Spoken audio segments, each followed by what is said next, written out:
या हुसैन।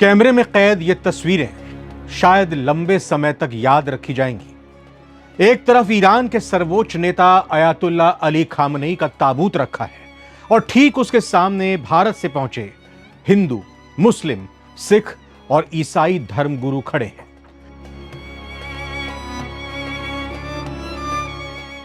कोई संस्कृत में शांति मंत्र पढ़ रहा है, कोई कुरान की आयतें, कोई गुरबाणी का पाठ कर रहा है तो कोई ईसाई परंपरा के अनुसार प्रार्थना कर रहा है। भाषाएं अलग हैं, धर्म अलग हैं, लेकिन संदेश सिर्फ एक है, श्रद्धांजलि और शांति। नमस्कार, मैं रविंद्र सिंह आपके साथ। आज इस वीडियो में बात उस पल की जिसने भारत की बहुधार्मिक परंपरा और ईरान के साथ उसके रिश्तों की एक अलग तस्वीर दुनिया के सामने रखी है।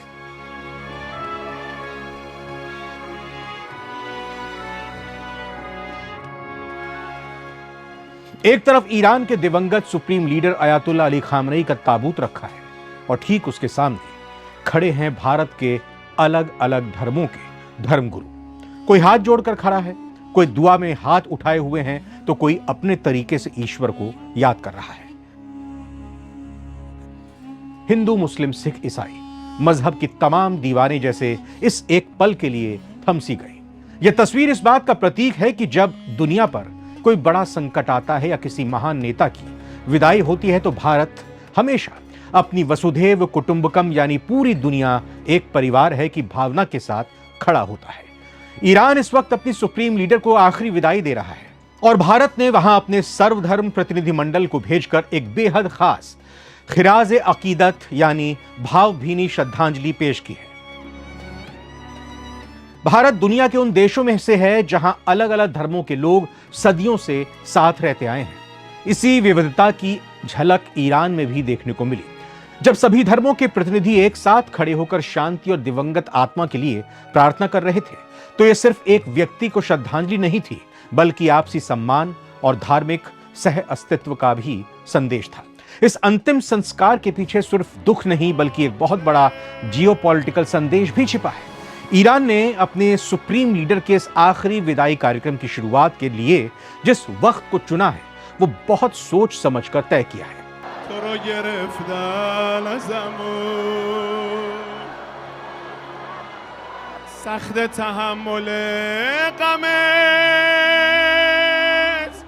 तारीख का क्या कनेक्शन है? 4 जुलाई को अमेरिका अपने स्वतंत्रता दिवस यानी इंडिपेंडेंस डे मनाता है। अब ईरान की इस पर क्या रणनीति है? ठीक उसी के आसपास ईरान में यह कार्यक्रम हो रहा है जिसे सीधे तौर पर अमेरिका और इजराइल के लिए एक कड़े संदेश के तौर पर देखा जा रहा है। ईरान दुनिया को दिखाना चाहता है कि सुप्रीम लीडर के जाने के बाद भी देश कमजोर नहीं हुआ है, बल्कि पूरी दुनिया के साथ दोस्ती बढ़ा रहा है, जैसे भारत आज भी उनके साथ खड़ा है। अब आप सोच रहे होंगे कि आखिर तेहरान में इस वक्त माहौल कैसा है? तस्वीरों में तो आप देख ही रहे हैं। और भारत से कौन कौन से बड़े चेहरे यहां पहुंचे हैं। दरअसल ईरान में अपने supreme leader Ayatollah Ali Khamenei को अंतिम विदाई देने के लिए 1 हफ्ते लंबा विशाल कार्यक्रम आयोजित किया जा रहा है। पूरे ईरान में शोक की लहर है। आपको बता दें कि लगभग 4 महीने पहले 28 फरवरी को जब अमेरिका और इजराइल ने ईरान पर हवाई हमले किए थे, उसी के पहले दिन खामनेई की मौत हो गई थी। उसके बाद पूरे मिडिल ईस्ट में एक भीषण युद्ध छिड़ गया और अब करीब 4 महीने के बाद ईरान ने पूरी सुरक्षा और भव्यता के साथ अपने सुप्रीम लीडर के अंतिम संस्कार की आधिकारिक प्रक्रिया को शुरू कर दिया है।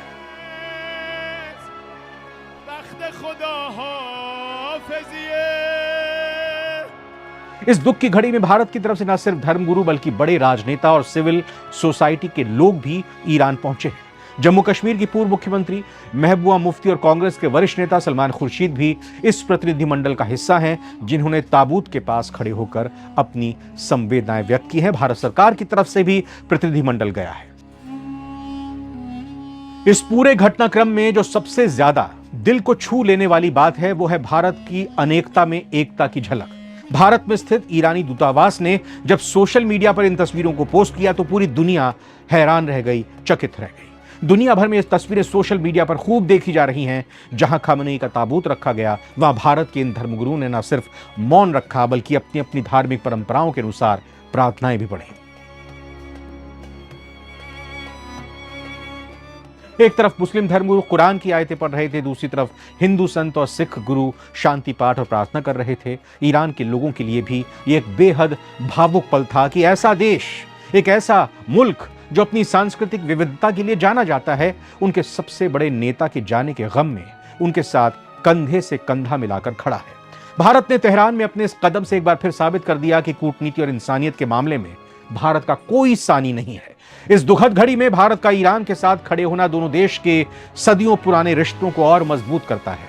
खामनेई के निधन के बाद पूरी दुनिया की नजर अब ईरान पर है। एक तरफ अंतिम संस्कार और शोक समारोह चल रहे हैं, दूसरी ओर अंतर्राष्ट्रीय समुदाय ईरान के अगले राजनीतिक और धार्मिक नेतृत्व को लेकर भी नजर बनाए हुए है। फिलहाल ईरान में प्राथमिकता अंतिम विदाई समारोह, राष्ट्रीय शोक पर केंद्रित है। इस ऐतिहासिक और भावुक तस्वीर को लेकर आपकी क्या राय है, हमें कमेंट बॉक्स में जरूर बताएगा। खुदा हाफिज़िए